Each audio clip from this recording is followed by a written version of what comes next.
Icon Shruti Haasan చేతుల మీదుగా Shubhapradam shopping mall July 3 నల్గొండలలో grand opening.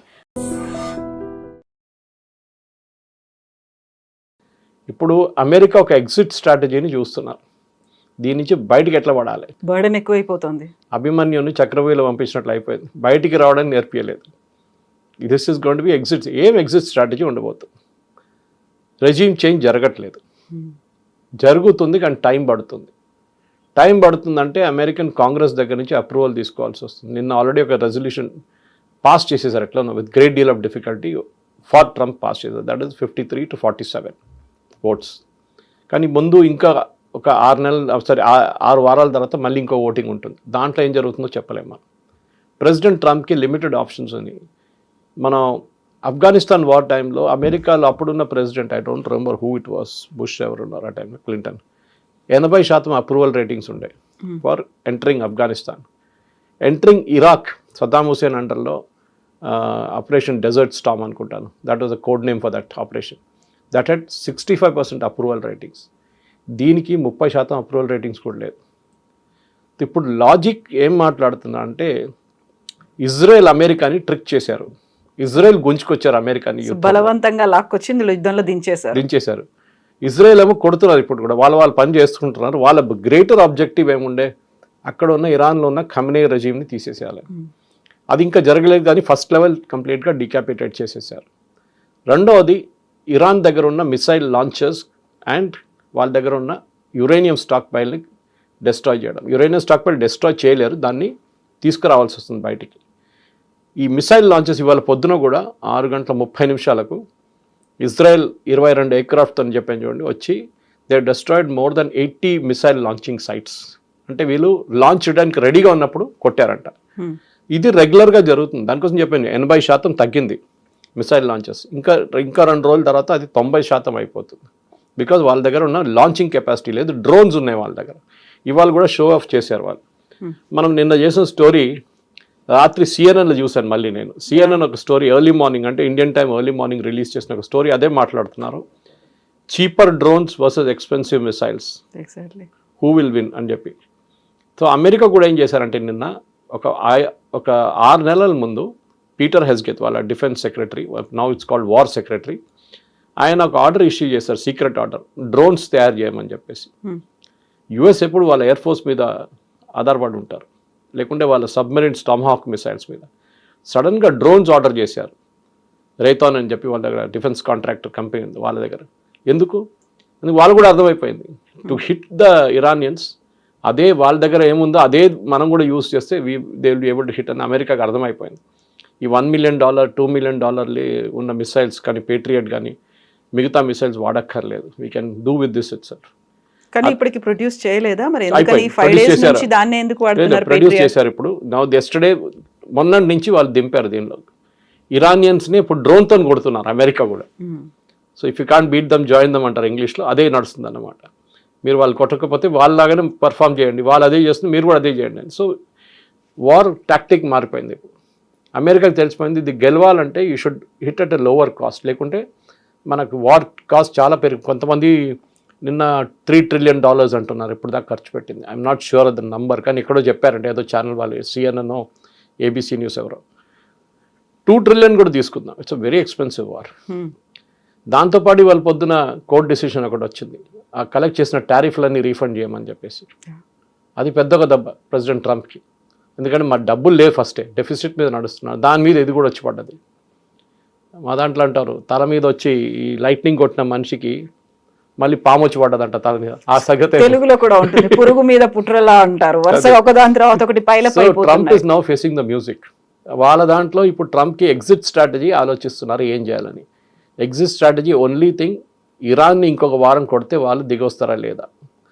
Next we're discussing last evening మనం మాట్లాడుతున్నప్పుడు కర్డ్స్ గురించి మాట్లాడాం. కర్డ్స్ ఏం చేయబోతున్నారు?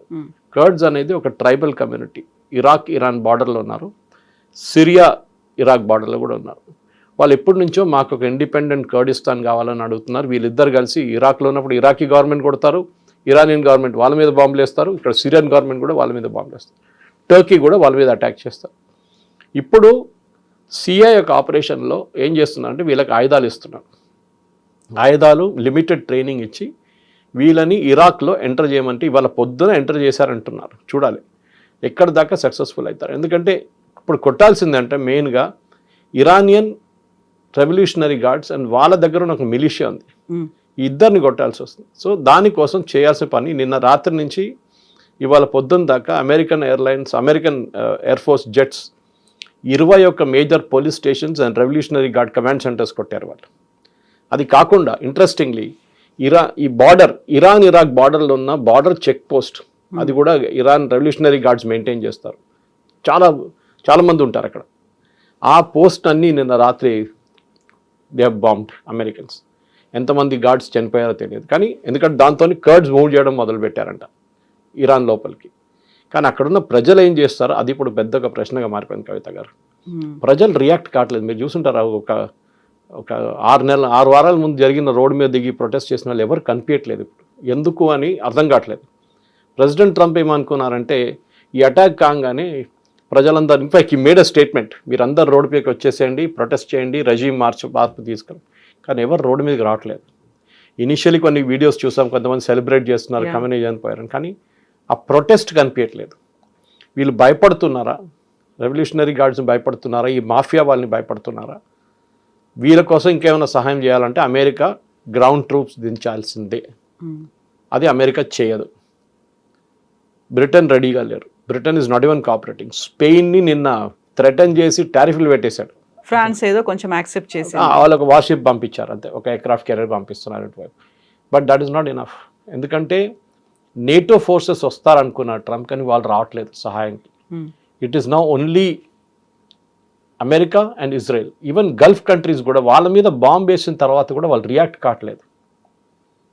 ట్రంప్ క్యాల్కులేషన్ ఏముందంటే సౌదీ అరేబియా మీద వాళ్ళ అరామ్కో రిఫైనరీ కానీ మిగతా అసెట్స్ మీద అటాక్ చేస్తే సౌదీ అరేబియా అటాక్ చేస్తారు. నిన్నటి నుంచి ఒక రూమర్ ఏంటంటే ఈ వార్లో మెయిన్ స్పాన్సర్ ఇజ్రాయెల్ పక్కన పెడితే వాజ్ సౌదీ అరేబియా. ఎందుకంటే సౌదీ అరేబియాకి ఇరాన్కి ఎప్పుడు పడదు, వాళ్ళ నడిమిట్లో ఎప్పుడో గొడవ ఉంటుంది. హూతీస్ని సౌదీ అరేబియా కొట్టారు, చాలా టైంలో బాంబింగ్ చేశారు. సో సౌదీ అరేబియాకి ఇరాన్ నుంచి ఒక రెజీమ్ చేంజ్ రావాలని చాలా రోజు కోరుకుంటున్నారు. దాన్ని ట్రంప్కి వాళ్ళు మోటివేట్ చేసి మేము మీకు ఫండింగ్ ఇస్తాము, మీరు మొదలు పెట్టండి అని చెప్పారు. సో సౌదీ అరేబియా రూల్ చాలా క్రూషియల్గా ఉండబోతుంది. ఎందుకంటే వీళ్ళందరూ మొనార్కీస్, అంటే ఫ్యామిలీ హెల్త్ కన్సర్న్స్ అనమాట. అది మీరు ఏ గల్ఫ్ రీజన్ చూడండి అక్కడ అంతే ఉంటుంది. ఇప్పుడు ఇరాన్లో జరగబోయేది అక్కడ మొనార్కీ లేదు.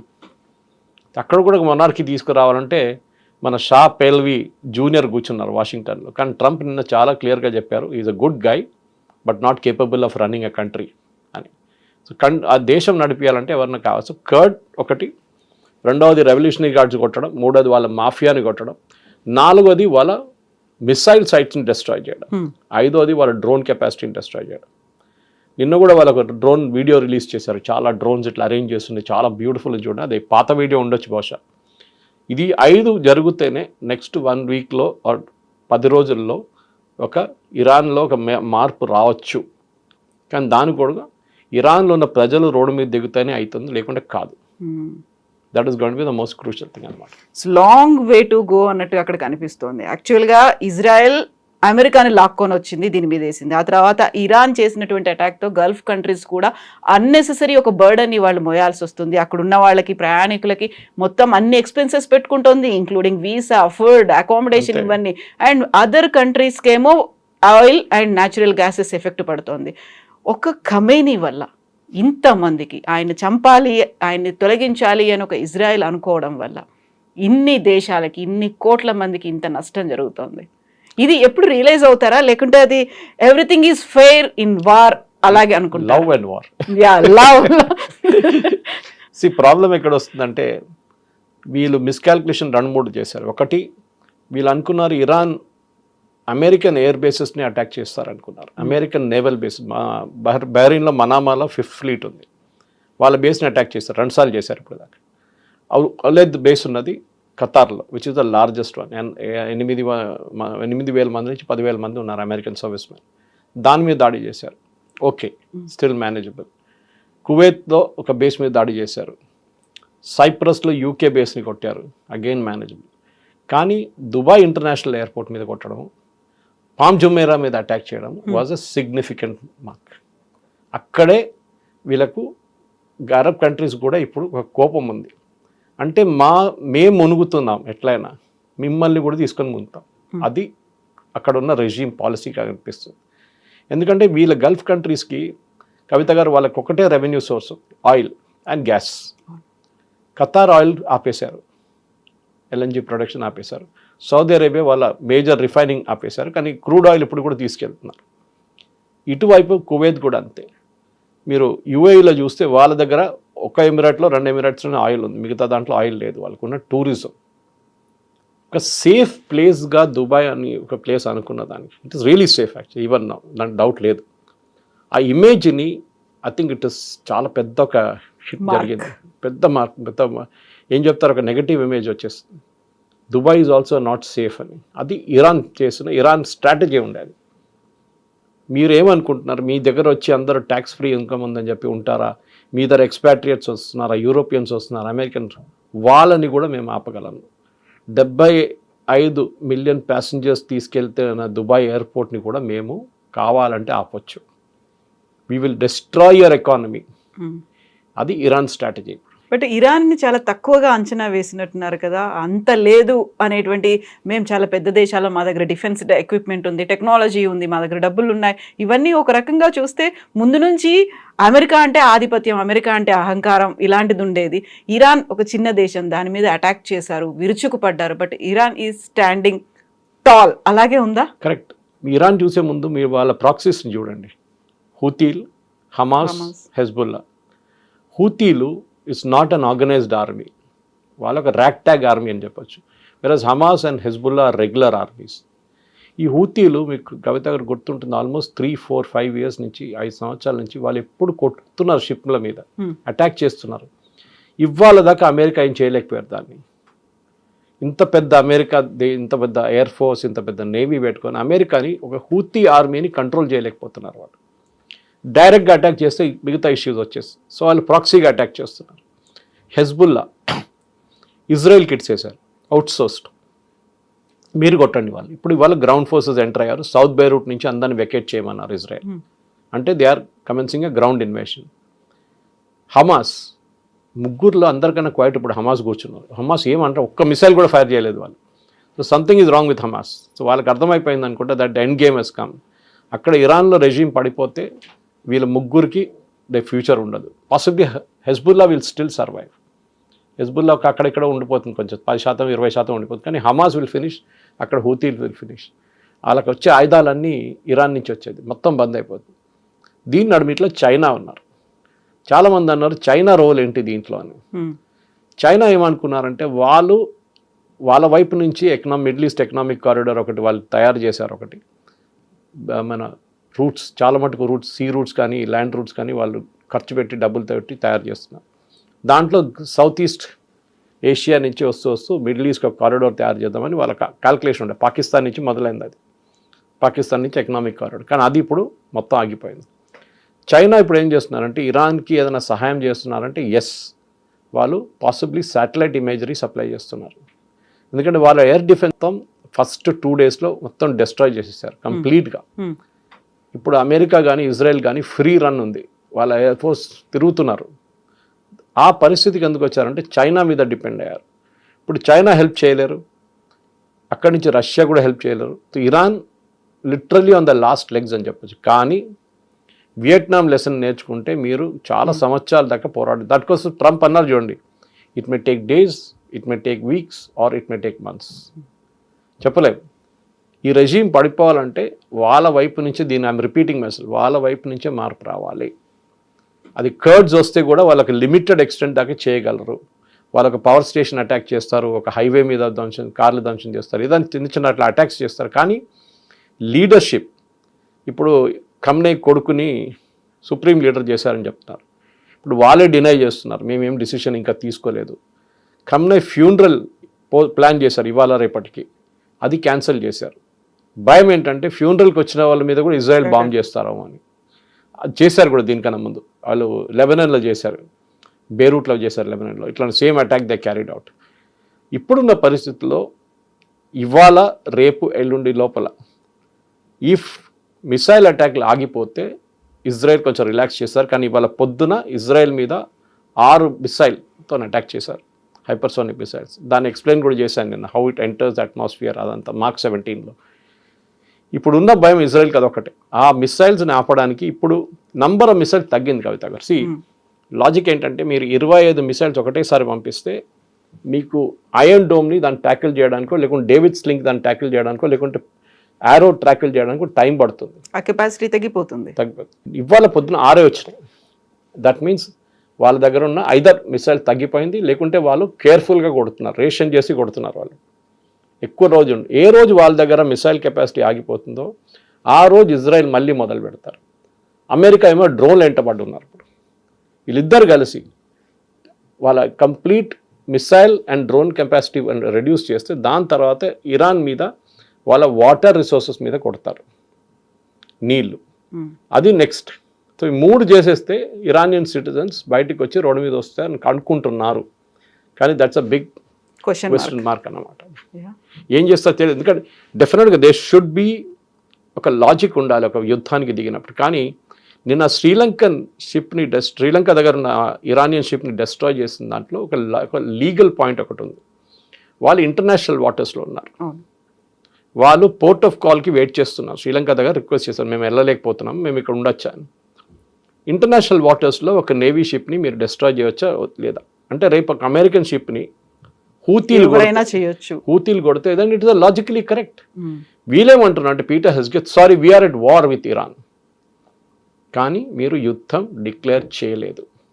యుద్ధం డిక్లేర్ చేసే పవర్ ప్రెసిడెంట్ ట్రంప్కి లేదు. It is only the American Congress which can declare a war. అది జరగట్లేదు. మీరు సద్దాం హుసేన్ టైంలో చూడండి ఆ యుద్ధం, కానీ దాని తర్వాత జరిగిన మిగతా ఆఫ్ఘనిస్తాన్ టైంలో కూడా అప్పుడు అప్రూవల్ యుఎస్ కాంగ్రెస్ నుంచి వచ్చింది. ఇప్పుడు యుఎస్ కాంగ్రెస్ దగ్గర అప్రూవల్ రాలేదు. సో ప్రెసిడెంట్ ట్రంప్ కూడా నౌ ఈజ్ స్టక్. ఎందుకంటే ఇప్పుడు ఈ యుద్ధం ఇంకా కొంచెం ముందుకెళ్ళి ఇంకా 20 మంది అమెరికన్ సర్వీస్ మెన్ చనిపోతే అప్పుడు ట్రంప్ మీద చాలా మటుకు ప్రెషర్ వస్తుంది to withdraw from this entire thing. Withdraw చేస్తే ఆయనకి ఉన్న ఫేస్ కూడా పోతుంది కంప్లీట్గా. It's stuck between the rock and the hard place అంటారు. ఇట్ ఈస్ సో ట్రూ కవిత గారు. అండ్ చూద్దాం. ఐ థింక్ బహుశా ఈ వీకెండ్ లోపలనే ఏదో అటో ఇటువైపు అయిపోతుంది. కానీ డెఫినెట్గా ఇరాన్ ఈజ్ ఆల్మోస్ట్ ఫినిష్డ్. వాళ్ళ ఆయుధాలు, డ్రోన్స్ ఉంటుంది, ఇంకొక బహుశా ఒక 12 నుంచి 14,000 డ్రోన్స్ ఉందంటున్నారు వాళ్ళ దగ్గర. లాంచర్స్ కావాలి. మీ దగ్గర మిసైల్ ఉంటే కూడా లాంచర్స్ లేకుంటే లాంచ్ చేయలేరు. సో లాంచర్స్ డిస్ట్రాయ్ చేస్తున్నారు ఇజ్రాయెల్. తో వాళ్ళ దగ్గర 5,000-6,000 8,000 దాకా మిసైల్స్ ఉందంటున్నారు. Both supersonic and hypersonic, Fatah 1 and Fatah 2 ఈ 2 వాళ్ళ దగ్గర ఉంది. దీన్ని ఎట్లా వాడతారో వితౌట్ లాంచర్స్ చూడాల్సింది. ఇంకెక్కడన్నా దాచిపెట్టారో or they have some mobile launchers somewhere, అది చూసి దాని మీదే అమెరికా కానీ ఇజ్రాయెల్ కానీ రియాక్ట్ చేయబోతున్నారు. అది బహుశా ఇంకా ఈ సాటర్డే లోపల మనకు తెలిసిపోతుంది. అప్పటికి ఒక 8 days కూడా అయిపోతుంది. చెప్పలేము, ఎందుకంటే మనం ఇప్పుడు రికార్డ్ చేస్తున్నాం. ఇవి చెప్పాలి, ఈ రికార్డ్ చేసే టైంకి ఇది పోస్ట్ చేసే టైంలో యూట్యూబ్లో ఏమైనా జరిగితే we're not responsible for it. ఒక డిస్క్లైమర్ పెట్టాల్సి వస్తుంది అనమాట. Yes, sir. Thank you so much. Thank you very much. Thank you.